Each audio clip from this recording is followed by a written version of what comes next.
This morning at DMVs across the country, the Real ID rush is on, with lines stretching on for blocks. It's very intimidating, let me tell you. The line is intimidating. Very intimidating, yes. Ahead of tomorrow's long-awaited May 7th deadline, we found people waiting outside this Chicago location for up to 4 hours.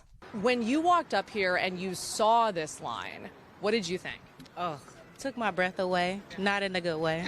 You tried to buy a spot in line. Yeah, I have 40 bucks in my wallet. I was like, hey, anyone wanna give me their spot in line? Beginning tomorrow, TSA will start requiring those boarding domestic flights to show Real ID compliant driver's licenses. Passengers can bring some other forms of ID, including a valid passport.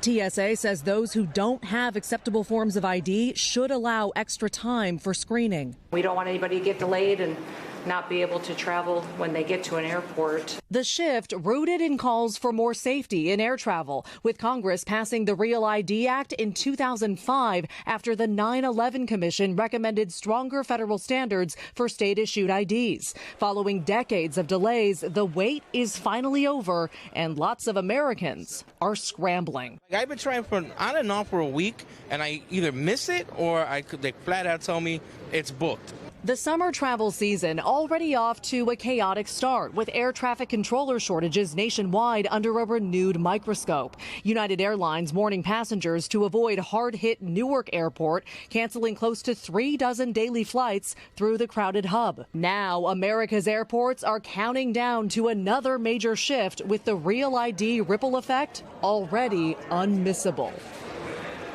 So amid all of this, we should point out, we're also seeing a lot of state and local officials doing a lot to address, they say, false online rumors about Real ID, specifically that you're generally legally required to get it by tomorrow or that you won't be able to get it after tomorrow. They stress neither of those things are true. You will absolutely be able to get it after tomorrow. And for most Americans, you really only need it for when you're planning to fly within the U.S.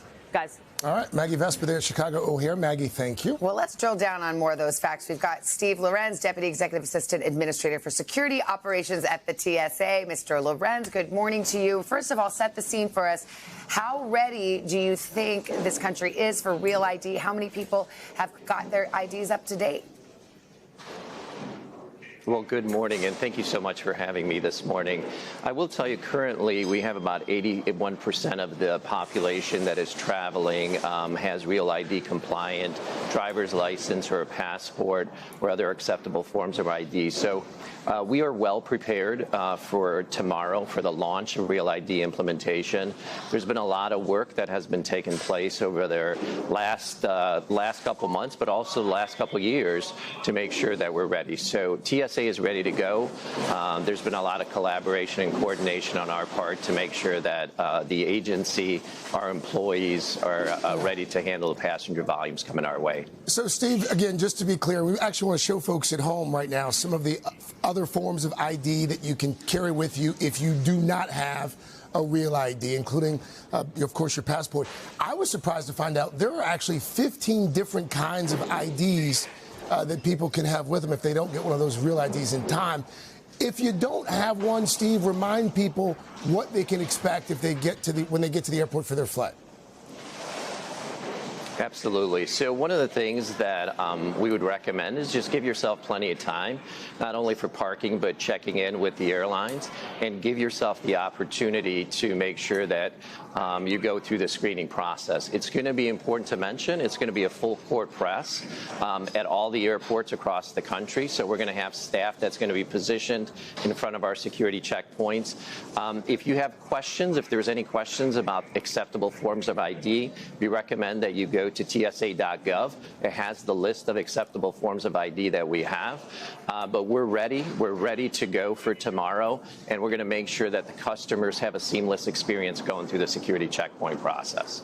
All right. Thank you so much, Stephen. If you don't have your Real ID, as mentioned, show up a little early. You can probably still get on your flight if you show that you your real identity there. Give yourself some more time. Yeah. Thank you. And by the way, I would just also recommend, thank you, Steve, check your ID. I was going to have to go out and get one, and I checked my driver's license last week. I was like, oh, wait a minute. I actually have one. You're compliant. You're compliant. Yeah, what did you have, star or You've flag? got a star. Yeah, You've okay. got a star. What'd you got? Star? I haven't looked yet. Oh, okay.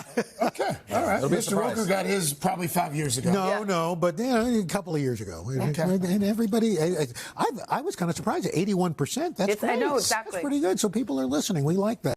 Hey, thanks for watching. And don't forget, you can catch the Today Show every morning on NBC or take Today when you're on the go. Just follow the Today podcast on Apple Podcasts, Spotify, or wherever you listen.